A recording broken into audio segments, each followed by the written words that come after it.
विज्ञानाने तर हे सांगितलेलं नाहीये की तुमचं मन तुम्ही स्वतःच्या ताब्यात कसं ठेवा. प्रॅक्टिकल आहे विज्ञान.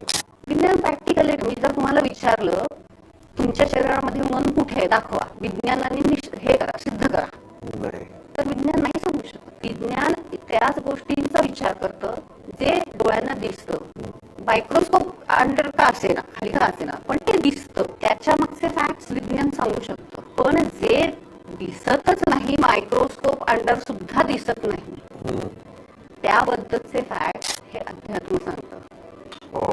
उदाहरणार्थ विज्ञानाला ब्रेन दिसतो, मेंदू दिसतो, मेंदूचे सेल्स दिसतात, पण विज्ञानाला मेंदूत चाललेले विचार दिसतात.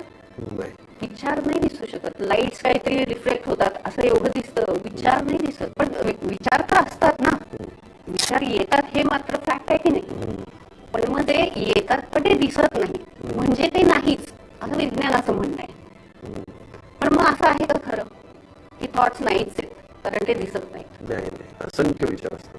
तसंच मन आहे ना माणसाला, माइंड आहे की नाही, पण ते दिसतंय का? विज्ञान प्रूव्ह करू शकतं का? पण ते आहे. मग या गोष्टी ज्या दिसत नाहीत पण त्या अस्तित्वात आहेत, अशा गोष्टींचा विचार हा अध्यात्म